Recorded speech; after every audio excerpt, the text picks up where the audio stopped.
Tierno Madjousso, bonsoir.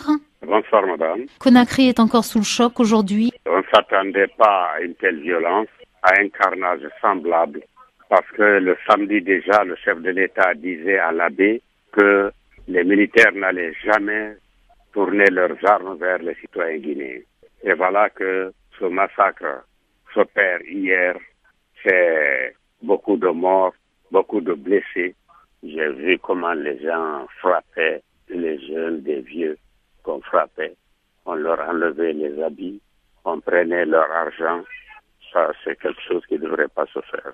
Ce n'était pas nécessaire, cette violence. C'était gratuit. Même les leaders politiques n'ont pas été épargnés. Ils ont été frappés sauvagement. Et la chose la plus grave, c'est le viol des femmes en public. Il y a une volonté d'humiliation des femmes?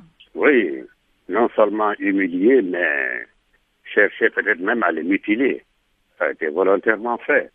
Non seulement on les a violés, mais on a utilisé les armes pour, je ne sais pas comment dire ça, pour ces femmes. Oui. On ne dirait pas que ces hommes ont une mère, une sœur ou une femme. Ce ne sont pas des êtres humains, ça doit être des monstres pour faire des choses pareilles aux femmes.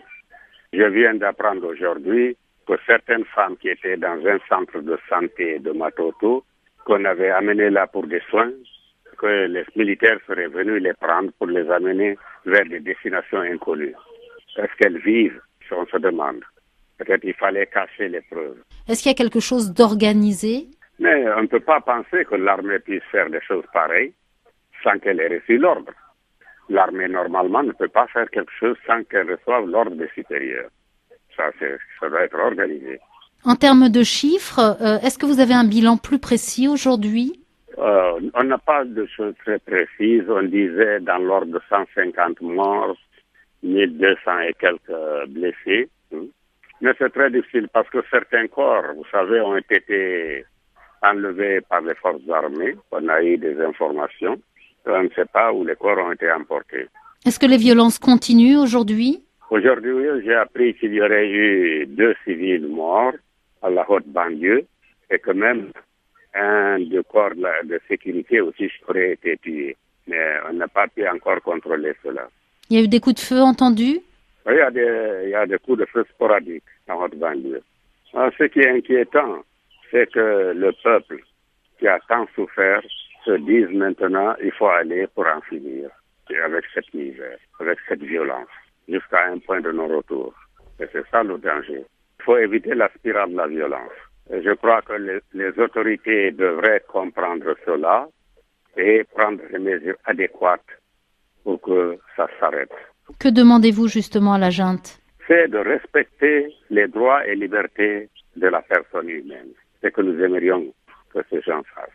Et qu'ils reconnaissent que les Guinéens sont des citoyens qui ont des droits et il faudrait qu'ils respectent ces citoyens.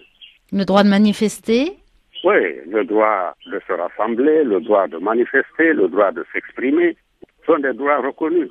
Et est-ce que vous demandez quelque chose en particulier au chef de l'État, au chef de la junte? C'est d'arrêter la persécution des populations, c'est d'organiser une commission d'enquête, de conduire devant les juridictions toutes les personnes qui auront été reconnues après enquête qu'elles ont commis des crimes pendant ces manifestations et les juger. Parce que c'est l'impunité qui fait que ces gens continuent encore à tuer après avoir tué en 2007.